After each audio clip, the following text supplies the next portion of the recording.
अस्सलाम वालेकुम, नमस्कार, सत श्री अकाल एंड गुड इवनिंग। मैं हूं आरज़ू काज़मी और आप हमेशा की तरह से देख रहे हैं भेजा फ्राई। जी हाँ, भेजा फ्राई के नए एपिसोड के साथ हम हाजिर हैं। और इससे पहले कि हम चलें न्यूज़ की तरफ, हमेशा की तरह आप सबसे रिक्वेस्ट है कि जिसने भी चैनल को सब्सक्राइब नहीं किया है, प्लीज़ चैनल को सब्सक्राइब करना ना भूलिएगा। बात करेंगे हम भारत की और बात करेंगे, वैसे तो खैर पाकिस्तान की भी बात करेंगे। जी हाँ, आज 14 अगस्त है, यानी कि आज के दिन पाकिस्तान आज़ाद हुआ था या बनाया गया था। अभी तक हम इसी डिबेट में। आधे लोग कहते हैं कि हम आजाद हुए थे। हम किससे आजाद हुए थे पता नहीं भाई, अंग्रेजों से तो पूरा हिंदुस्तान आजाद हुआ था, इसीलिए वो 15 अगस्त मनाते हैं। तो हम भला किससे आजाद हुए थे, ये फैसला हम अभी तक कर नहीं सके। लेकिन हाँ, बहुत से लोगों का ये कहना है कि पाकिस्तान आजाद नहीं हुआ था, पाकिस्तान बनाया गया था। तो इसलिए हम चले, पाकिस्तान चाहे बना हो चाहे आजाद हुआ हो, कुछ भी हुआ हो, वो सबको मुबारक हो। और जाहिर है कि वो जो टू नेशन थ्योरी का चूरन हमने चलाया था कि हिंदू और मुसलमान एक साथ नहीं रह सकते, यानी वो लोग जो सालों साल से एक साथ रह रहे थे, बरसों से एक साथ रह रहे थे, कई सौ साल से एक साथ रह रहे थे। जब अंग्रेज आए यहाँ पर, यानी कि बड़े सगीर में, यानी सब कॉन्टिनेंट में, जब अंग्रेज आए तो अंग्रेजों ने बताया कि हैं ऐसे कैसे तुम लोग रह रहे हो, तुम लोग तो साथ रह ही नहीं सकते। ये थ्योरी जो थी वो अंग्रेजों ने हिंदुस्तान के लोगों को बताई। उसके बाद ही अचानक ही मुसलमानों को और हिंदू दोनों कम्युनिटी को ऐसा लगा कि वाकई में हम तो साथ नहीं रह सकते। और उसके बाद जो कुछ हुआ वो खैर एक हिस्ट्री का हिस्सा है। आप सब लोग कई कई सौ बार पढ़ चुके हैं, आप सभी को मालूम है कि क्या हुआ, कि जी हिंदुस्तान को तोड़ा गया और उसके बाद पाकिस्तान बना, फिर पाकिस्तान टूटा, बांग्लादेश बना, और इसी तरीके से दुनिया चलती गई। लेकिन बहरहाल अब हुआ यह कि जब से जो शेख हसीना थी उनकी गवर्नमेंट गई है, यानी कि उनको हटाया गया, उसके बाद वो जी चली गई भारत। और अब उन्होंने फिर कहा है कि वो वापस आएंगी बांग्लादेश में, और जो इलेक्शंस होंगे उस इलेक्शंस में हिस्सा भी लेंगी। ये कहना है शेख हसीना का, वरना उससे पहले लग ये रहा था कि शायद वो अब कभी वापस नहीं आएंगी। उनके बेटे ने भी यही स्टेटमेंट दिया था कि उनकी मदर शेख हसीना अब कभी भी लौटकर बांग्लादेश नहीं आएंगी। लेकिन अब उन्होंने स्टेटमेंट ये दिया है कि जब इलेक्शंस होंगे तो वो आएंगे। अब इलेक्शंस कब होंगे खैर ये तो ऊपर वाला ही जानता है, हमारे यहाँ तो आपको पता है इलेक्शंस कैसे हुआ करते हैं। कई बार ऐसा हुआ कि डिक्टेटरशिप आई और उसके बाद कहा गया कि 90 डेज के अंदर इलेक्शन होंगे, लेकिन ज़ियाउल हक जैसे लोग थे जो के बरसों और रहे पाकिस्तान में और 11 साल हुकूमत की और इलेक्शंस दे के होकर ही नहीं दे रहे थे। अब बांग्लादेश के इलेक्शंस कब होंगे, सबकी नजरें वहां पर हैं। क्या वाकई वहां पर भी टाइम से इलेक्शंस हो जाएंगे? क्या फ्री और फेयर इलेक्शंस होंगे? कहा यह भी जा रहा है कि जो नई गवर्नमेंट आएगी वो पाकिस्तान के फेवर में होगी, यानी कि प्रो पाकिस्तान होगी। उससे पहले जो थी वो प्रो इंडिया थी। बहरहाल अब देखते हैं कि जो नई गवर्नमेंट आती है वो किसको फेवर देती है। वैसे तो ऐसी गवर्नमेंट्स आनी चाहिए जो न्यूट्रल हो और सभी को फेवर दे। हम भी यही चाहेंगे कि बांग्लादेश में जो भी गवर्नमेंट आए वो हर कंट्री के साथ उसके टर्म्स अच्छे हो, चाहे वो हिंदुस्तान हो चाहे वो पाकिस्तान हो। लेकिन बात कर रहे हैं हम इस वक्त हिंदुस्तान और पाकिस्तान की, जैसे कि मैंने आपको बताया और आप लोग खुद भी जानते हैं। 14 अगस्त है, यानी कि पाकिस्तान का इंडिपेंडेंस डे है। और कई लोग जैसे कहते हैं कि पाकिस्तान को बनाया गया, लेकिन खैर यूपी के सीएम, जी हाँ योगी जी। अब योगी जी को कौन नहीं जानता। जी हाँ, जी हाँ, हमारे यहाँ भी बहुत बात की जाती है, बल्कि बहुत से लोगों का तो ये ख्याल था कि अगर मोदी जी प्राइम मिनिस्टर ना बने तो योगी जी प्राइम मिनिस्टर बनेंगे, या अगर नेक्स्ट टाइम जब इलेक्शन होंगे और बीजेपी आई तब भी योगी जी के चांसेस जो हैं वो काफी ब्राइट है। लेकिन खैर आज उनकी हम जो बात कर रहे हैं वो इसलिए कर रहे हैं कि उन्होंने एक नया स्टेटमेंट दिया है। उनके हिसाब से पाकिस्तान जिस तरह से चल रहा है उस तरीके से ही अगर चलता रहा, मतलब ये उनको चलता हुआ लग रहा है, लेकिन खैर कोई बात नहीं, होता है कभी कभी ऐसा हो जाता है। तो बहरहाल वो कह रहे हैं पाकिस्तान जिस तरीके से चल रहा है, अगर पाकिस्तान की यही हालत रही कि पाकिस्तान जा जाकर जगह जगह पे लोन लेता रहा और पाकिस्तान ऐसे ही चलता रहा, तो उसकी दो चीजें हो सकती हैं। या तो पाकिस्तान खत्म हो जाएगा या फिर पाकिस्तान भारत में मिल जाएगा, यानी कि अखंड भारत का उन्होंने कहा है कि हो सकता है कि पाकिस्तान और हिंदुस्तान फिर एक हो जाए। यहाँ पे मैं दोनों चीजें जो है with due respect Yogi ji मैं आपको बता दूं, पाकिस्तान खत्म भी नहीं होगा, ऐसे ही चलता रहेगा। यानी कि हमने ठीक भी नहीं होना, हमने खत्म भी नहीं होना, हमने ऐसे ही चलते रहना है जैसे इस वक्त चल रहे हैं। जगह जगह जाकर लोन मांगना है, कभी प्रोजेक्ट्स के नाम पे, कभी कर्जे के नाम पे, कभी कोविड आ गया, कभी अर्थक्वेक आ गया, कभी फ्लड आ गया। और ये कहकर पाकिस्तान पैसा जो है बाकी दुनिया से लेता रहेगा। पैसा कैसे लेता रहेगा, पहले भी कई बार ले चुके हैं। और बहुत से लोगों का ये ख्याल है, बहुत से हिंदुस्तान के लोगों का ये मानना है कि ये सिलसिला ज्यादा दिन नहीं चलेगा, पाकिस्तान को दुनिया पैसा देना बंद कर देगी। और जो ऐसा सोच रहे हैं वो पाकिस्तान को अंडर एस्टिमेट कर रहे हैं। उनका मतलब यही है कि वो पाकिस्तान को नहीं जानते या पाकिस्तान के लोगों को नहीं जानते, मेरा मतलब है। यदि वो लोग जो जाते हैं, हमारे जो मिनिस्टर्स हैं या जो भी ऐसे लोग हैं जो के डिफरेंट कंट्रीज में जाते हैं, चाहे चाइना चले जाएं, चाहे अमेरिका चले जाएं, चाहे सऊदीया चले जाएं, चाहे यूएई चले जाएं, और वहां जाकर वो पैसा मांगते हैं या कहते हैं कि जी आप हमें लोन दे दीजिए या कोई प्रोजेक्ट लगा दीजिए, कभी कुछ कर दीजिए। तो ये लोग जो हैं, यकीनन हमारे लोग इतने टैलेंटेड हैं कि वो बार बार पैसा ले लेने की, पैसा निकाल लेने की सलाहियत रखते हैं। और यही वजह है कि पीएम मोदी भी जो है वो एक तरह से डरे और खौफजदा रहते हैं पाकिस्तान से, तभी पाकिस्तान आते भी नहीं है। पाकिस्तान के जो लीडरशिप है उससे मिलते भी नहीं है मोदी जी, क्योंकि मोदी जी को पता है कि अगर मोदी जी हमारे किसी प्राइम मिनिस्टर से, हमारे किसी प्रेसिडेंट से, हमारे किसी भी मंत्री से या किसी आम सिटीजन से या किसी से भी अगर मिले, तो मोदी जी ने अपनी जेब में हाथ डालना है और जितना पैसा होगा वो निकाल के दे देना है, बल्कि बाद में कह भी देना है कि इनको 2-4 बिलियन डॉलर भी ट्रांसफर कर दो। ऐसा होने के भी बहुत चांसेस हैं, इसी वजह से नहीं मिल रहे। लेकिन योगी जी का कहना जी बिल्कुल ही अजीब है। उनका कहना ये है कि या तो पाकिस्तान जो है टूट जाएगा, जो कि मैं समझती हूँ या खत्म हो जाएगा, ऐसा कुछ नहीं होने वाला। योगी जी तो बिल्कुल इसकी चीज के लिए तो आप बिल्कुल फिक्र नहीं कीजिए, पाकिस्तान हमेशा रहेगा, चाहे ऐसा ही रहे मगर रहेगा। और जो आप कह रहे हैं कि अखंड भारत हो जाएगा, तो वो तो भाई आप हमारे बड़े बुजुर्ग कहा करते थे कि बेटा कोई भी बात करते हो ना, मुंह से अच्छी बात निकालो। कोई पता नहीं कभी कभी जो है ना वो बात वही हो जाती है, वही कबूलियत का टाइम होता है और वो बात हो जाती है।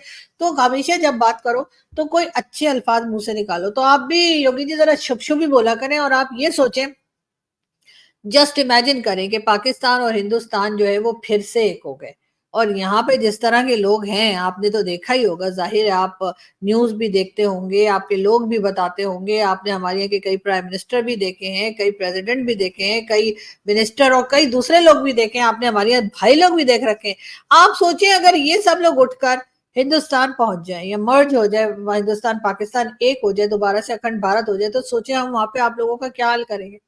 मतलब अभी तो हम इधर हैं, तब हमने आपकी नाक में दम करके रखा हुआ है। आप ये सोचिए अगर अखंड भारत हो गया तो फिर तो बस बल्ले बल्ले ही हो जाएगी, यानी आपकी इकोनॉमी जो तरक्की कर रहे हैं आप लोग, इकोनॉमी अपनी जो आगे लेके जा रहे हैं वो भी नहीं कर पाएंगे। क्योंकि हमारे यहाँ तो लोगों को कामकाज करने की आदत है नहीं, हमारे लोग ज्यादातर है मुफ्त खोरे, ठीक है, मतलब फ्री फंड में पैसा लेने वाले।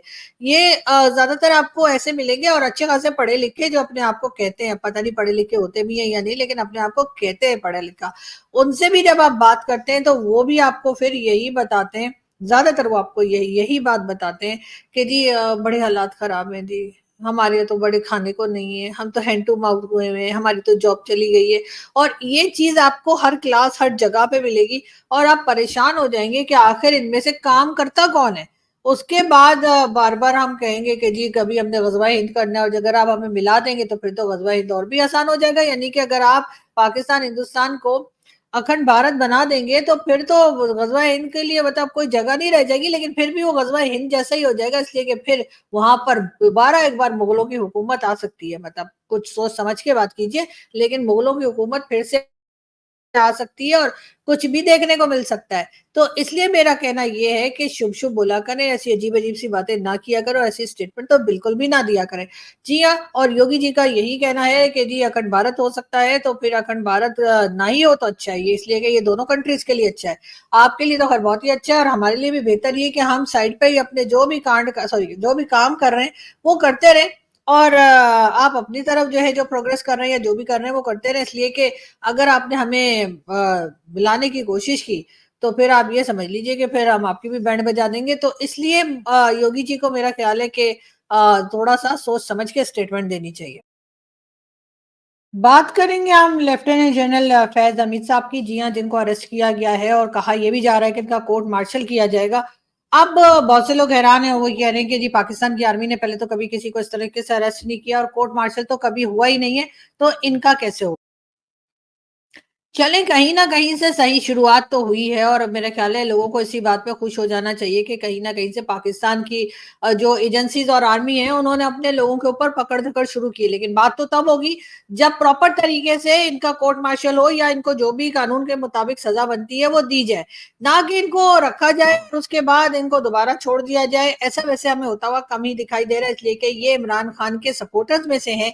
एक ज़माने में इमरान खान इनको आर्मी चीफ भी बनाने वाले थे, और इमरान खान का ख्याल था कि वो लेफ्टिनेंट जनरल फैज हमीद को जो है वो आर्मी चीफ बना देंगे, लेकिन ऐसा हो नहीं पाया। और इसके बाद काफी टाइम के तक इनको देखा गया कि काफी अपसेट अपसेट से खोए खोए से दिखाई देते थे, लेकिन कोई बात नहीं, हो जाता है, बड़े बड़े देशों में ऐसी छोटी छोटी बातें होती ही रहती हैं। और उसके बाद अब तो खैर रिटायरमेंट भी हो गई है, और रिटायरमेंट के बाद जी उनको लग गई हैं हथकड़ियां, जी हाँ, उनको ले गए हैं और आर्मी एक्ट के तहत ही उनके ऊपर केस चलेगा। लेकिन क्या ये इमरान खान को बताया जा रहा है कि जी इमरान खान साहब के ऊपर भी आर्मी एक्ट के तहत जो है केस चलाया जा सकता है? कई लोगों का ख्याल ये है कि यकीनन ये जो कुछ एक्टिविटीज की जा रही हैं आर्मी के अंदर, वो एक तरह से इमरान खान यानी कि जो पाकिस्तान तहरीक इंसाफ के चेयरमैन है, उनको ये बात बताने के लिए, उन तक ये मैसेज देने के लिए कि जी हमने आपका राइट हैंड पकड़ी है। उसे राइट हैंड, अभी तक हमने राइट हैंड के बारे में वही सुना था ना, कभी हाफिज सईद का राइट हैंड पकड़ लिया, तो कभी मसूद अजहर का राइट हैंड पकड़ लिया। तो मतलब ये राइट हैंड वाले, मैंने आपसे कहा भी था कि सारे राइट हैंड पकड़ लिए, बस लेफ्ट हैंड ही रह गए। तो अब लेफ्ट हैंड भी पकड़ने शुरू कर देने चाहिए। वैसे बहुत दिन हो गए, अभी तक कोई हाफिज सईद का या किसी इस तरह की जो ऑर्गेनाइजेशन, टेरर ऑर्गेनाइजेशन है, उनका कोई आदमी, वो जो अननोन गनमैन आता था, उसने मारा नहीं है। लेकिन खैर हम उसकी बात नहीं कर रहे हैं, आप लोग असल में मुझे कहीं से कहीं ले जाते हैं। मैं बात इमरान खान साहब की कर रही हूँ कि इमरान खान साहब जो है, उनके लिए कहा यह जा रहा है कि लेफ्टिनेंट जनरल फैज हमीद जो है उनका राइट हैंड है, यानी कि इमरान खान का राइट हैंड है। तो इमरान खान का राइट हैंड जो है वो एक तरह से अरेस्ट कर लिए गए हैं। और वैसे सपोर्ट तो उन्होंने इमरान खान को बहुत किया था, इमरान खान की गवर्नमेंट बनाने में भी लेफ्टिनेंट जनरल फैज हमीद साहब का बहुत हाथ था, और इमरान खान की हुकूमत चलाने में भी कहा जाता है। वैसे इनके ऊपर जो एलिगेशंस लगी है, उनमें एक एलिगेशन ये भी है कि इन्होंने पॉलिटिक्स के अंदर इंटरफेयर किया है। यानी इन्होंने पॉलिटिक्स के अंदर इंटरफेयर किया है, इस बात को कम से कम माना तो गया। अब आप लोग कहेंगे कि वो तो सभी करते हैं, वो तो जितने भी भाई लोग हैं सारे करते हैं, तो फिर क्या क्या करें, सारी फौज पकड़ के बंद कर दें? क्या चाहते हैं आप लोग? इतनी तो जेलें भी नहीं है हमारे पास। तो इसलिए दो चार उसमें से चुन चुन के जो है ना वो निकाल लिए जाएंगे और कहेंगे चलो भाई इनको बंद कर देते हैं। और वो सबके सब ज्यादातर वही निकलेंगे जो खान साहब के लिए वाह वाह करते होंगे। वैसे तो जो इमरान खान को फैसिलिटीज मिली है जेल के अंदर, वो तो शायद बनी गाला में भी खान साहब को नहीं मिला करती थी, इसलिए कि वहां पर आपने देखा है जो पहले हमारे जितने लीडर भी जेल गए, चाहे वो जुल्फिकार अली भुट्टो हो, चाहे वो नवाज शरीफ हो, बेनजीर भुट्टो हो, चाहे आसिफ अली जरदारी हो, या अभी जो रिसेंटली हमने देखा कि शहबाज शरीफ साहब, वो भी कुछ अरसे जाहिर है कि जेल में रहे हैं और उसके बाद वो एकदम से फुर हो गए। यानी पीएमएलएन में एक चीज जरूर है, ये सब लोग जेल गए और इनको इस तरह की फैसिलिटीज नहीं मिली जो इमरान खान को मिली, लेकिन इनको वो फैसिलिटी मिली जो इमरान खान को नहीं मिली। और वो फैसिलिटी ये थी कि ये जैसे ही जेल गए उसके कुछ ही टाइम के बाद इन्होंने कहा कि जी हमें किसी दूसरी कंट्री में, किसी दूसरे देश में भेज दिया जाए, तो इनको कभी सऊदी अरब और कभी लंदन रवाना कर दिया गया। इमरान खान को अभी तक ये वाली फैसिलिटी नहीं मिली है। और खान साहब जो है वो मुसलसल सुनने में आ रहा है कि वो कह रहे हैं कि भाई मुझे भी कहीं भेज दो, मतलब मेरा भी पासपोर्ट बना हुआ है और बिल्कुल एक्सपायर भी नहीं हुआ है पासपोर्ट। लेकिन इमरान खान को फिलहाल बाहर भेजते हुए दिखाई दे रहे नहीं है। वैसे तो कहा यह भी गया कि इमरान खान से कहा जा रहा था कि सऊदी अरब चले जाओ, लेकिन इमरान खान ने कहा नहीं, मैं तो लंदन जाऊंगा या मैं अमेरिका जाऊंगा। इमरान खान साहब को शायद पता नहीं होगा कि सऊदी अरब भी अब काफी मॉडर्न होता जा रहा है, और वहां पे जब से एमबीएस आए हैं तो उन्होंने ये कहा है कि नेक्स्ट 5 इयर्स में, यानी अब तो वो बात कहे हुए भी उनको 2-3 साल हो गए, अब तो कम टाइम रह गया होगा, कि उन्होंने कहा था कि मैं सऊदी अरब को यूरोप बना दूंगा। उसके बाद एमबीएस जो है वो उन्होंने कोई खास स्टेटमेंट दिया नहीं है, लेकिन बाहर लग ये रहा है कि वहां पे जिस तरीके से फैशन शोज हो रहे हैं, म्यूजिक कंसर्ट्स हो रहे हैं, उसको देखकर तो यही लगता है कि सऊदी अरब भी बहुत जल्दी जो है वो यूरोप बन जाएगा। वैसे यूरोप सऊदी अरब बन रहा है, ये भी एक अजीब ही बात है। ये मैंने सोचा कि एक नया पॉइंट आप लोगों को दूं, वैसे तो आप लोग सुनते ही रहते हैं, मैं कहते ट्विस्ट लाती हूँ कहानी में। तो अब मैं ये कह रही हूँ कि जी सऊदी अरब तो यूरोप बन रहा है, लेकिन यूरोप सऊदी अरब बन रहा है, या यूरोप को कहिए कि वहां पे ऐसे लोग जमा होना शुरू हो गए जो कि जिहादी माइंडसेट के हैं, जिनको लगता है कि हर जगह जाकर उन्हें इस्लाम फैलाना है। और ठीक है, अगर कोई इस्लाम से इम्प्रेस होता है, कोई उस रिलीजन को पसंद करता है और खुद आता है, तो एक अलग बात है। लेकिन वहां जा जाकर लोगों को डरा धमका कर आप अगर ये कहें कि नहीं जी आप हमारे रिलीजन में आ जाइए, तो गलत है। लंदन का हाल हमने देखा है कि लंदन में जिस तरह से मार कुटाई चल रही है, और ना सिर्फ ये कि लंदन क्या पूरे यूके में अब तो फैल चुका है, और पूरा यूके ही जो है वो आप लोग देख रहे हैं कि एक तरह से वॉर जोन बना हुआ है, और वहां पर जो है लोग अब डरे सहमे से दिखाई देते हैं। और वही यूरोप और वही इंग्लैंड जिसको ये कहा जाता था कि जी यहाँ पे सिक्योरिटी सिस्टम बड़ा अच्छा है, यहाँ पे क्राइम रेट बिल्कुल ना होने के बराबर है और यहाँ पर लोग बड़े आराम सुकून से अपनी मर्जी की जिंदगी गुजारते हैं, जो खाना है खाओ, जो पहनना है पहनो, जिससे बात करनी है करो, किसी किस्म की कोई रिस्ट्रिक्शंस और कोई इस तरह की कोई पाबंदी जो है लोगों के ऊपर नहीं हुआ करती थी। अब वही इंग्लैंड जो है वहां पर हम देखते हैं कि किस तरह से लोग पहुंचे हैं और किस किस तरह से लोग इमरान खान के सपोर्टर्स भी जो है वो इंग्लैंड से बहुत ज्यादा लोग दिखे और वहां से उन्होंने जिस तरह की वीडियोस अपलोड की, जिस तरह से बुरा भला का, वो भी खैर लोगों ने देखा, लेकिन मैं उनकी बात नहीं कर रही, मैं बात उनकी कर रही हूँ जो हर जगह जाकर अपनी ही कंट्री बनाने की कोशिश करते हैं। हमारी तो कोशिश ये थी कि पाकिस्तान जो है वो इंग्लैंड बन जाए और यहाँ पर भी लोग बहुत मॉडर्न तरीके से रहे, अपनी मर्जी से रहे, जिसको जो अच्छा लगता है वो खाए, जो अच्छा लगता है वो पहने, जैसे रहना चाहता है रहे। लेकिन हुआ ये कि यहाँ तो वो हो नहीं पाया, लेकिन हाँ हमने ये देखा कि इंग्लैंड में जो है वो जरूर लोगों ने पाकिस्तान बनाना शुरू कर दिया है। अब वहां पे हर चीज के ऊपर ऑब्जेक्शन, ये क्या खा लिया, वो क्या पी लिया, ये क्या पहन लिया, कहाँ चले गए, ये वाली कहानी। और उसके बाद जिस तरह से वहां पे वायलेंस और ये सब कुछ देखने में आया, वो देखकर यकीनन ऐसा लगता है कि एशिया में कोई कंट्री, चाहे पाकिस्तान या कोई दूसरी कंट्री हो, हम उसको तो यूरोप नहीं बना सकेंगे, लेकिन हाँ यूरोप में हम अपनी कंट्री जरूर बनाते हुए दिखाई दे रहे हैं। मगर वहां के लोग कुछ कर नहीं पा रहे, वो एक अलग डिबेट है कि हम उस पर फिर किसी वक्त बात करेंगे, डेफिनेटली बात करेंगे। और ऐसा होना नहीं चाहिए। हमारे लोग वैसे जहां भी जाते हैं वहां पर एक मिनी पाकिस्तान बनाने बैठ जाते हैं और जब वहां से आते हैं तो वहां से जो अच्छी बातें सीखी होती हैं उन्होंने कि जी आपने डस्टबिन में ही खा पी के जो कूड़ा कूड़ा कटकट है वो अपने वहीं पे, क्या होता है यार, कूड़ा करकट, सॉरी, वो आपने उसमें ही डस्टबिन में ही फेंकना है और आपने कहीं बाहर जो है चीजें नहीं फेंकनी है, चाहे वो टिश्यू पेपर हो, चाहे वो कोई आपने खा पी के कोई चीज बॉक्सेस वगैरह फेंकने हो। ये चीज हम वहां तो करते हैं, यूरोप में तो करते हैं, लेकिन जब हम यूरोप से वापस अपनी कंट्री में आते हैं तब हम नहीं करते ये चीजें। हम गल्फ में भी करते हैं, दुबई में भी मैंने नहीं देखा कि कोई इधर उधर खा पी के फेंक रहा हो, इसलिए कि वहां तो आ जाते हैं या अभी भी। और उसके बाद इतना लंबा फाइन लगाते हैं कि हमारे लोगों की तो, जिसे कहते हैं ना, दिमाग की सारी लाइटें ऑन हो जाती है, अगर दिमाग हो तो। लेकिन बात सारी ये कि हर जगह पे कुछ ना कुछ गड़बड़ चल रही है और ऐसी गड़बड़ में अचानक से उठकर योगी जी जो हैं उनको आखिर क्या सूझी कि उन्होंने कह दिया कि जी पाकिस्तान का या तो अखंड भारत बनेगा, यानी कि पाकिस्तान मर्ज हो जाएगा, साथी हो जाएगा भारत के, या फिर खत्म हो जाएगा। खैर खत्म भी नहीं होगा, बिल्कुल खत्म नहीं होगा, आई विश के कभी खत्म ना हो, लेकिन ऐसे ही चलता रहेगा। ये भी बहुत खतरनाक बात है। इसलिए कि पाकिस्तान को थोड़ा प्रोग्रेसिव होना पड़ेगा, पाकिस्तान को अपनी इकोनॉमी ठीक करनी पड़ेगी, पाकिस्तान को अपनी फॉरेन पॉलिसी ठीक करनी पड़ेगी। मतलब ये कि पूरे का पूरा स्ट्रक्चर जो है ना पाकिस्तान का, वो ठीक होने वाला हुआ है।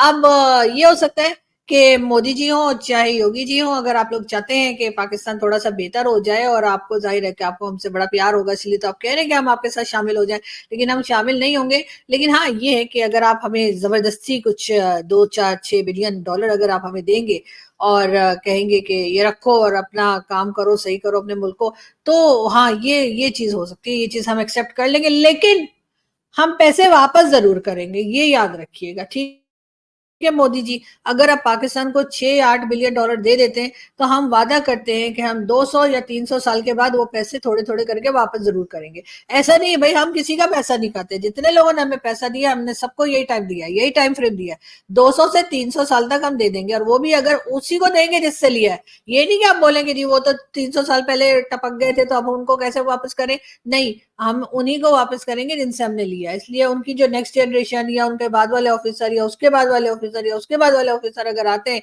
और हमसे कहते हैं कि पैसा दे दो हमारा, तो हम नहीं देंगे, ये हम अभी बता रहे हैं। तो इसलिए जो कोई भी पाकिस्तान को पैसा दे उसके बाद वो कोशिश करे कि वो 250 से 300 साल जरूर जिए, तभी हम पैसा वापस कर पाएंगे ना, वरना आप टपक गए तो हम पैसा कहाँ देंगे। लेकिन खैर कोई बात नहीं, इस तरह की बातें नहीं करनी चाहिए। मेरा ख्याल है कि थोड़ा टाइम भी मेरा ख्याल है ज्यादा हो गया, मैं चलती हूँ। आप लोगों से मुलाकात होगी नेक्स्ट वीडियो में। हंसते रहिए, मुस्कुराते रहिए और हमेशा खुश रहिए। Thank you.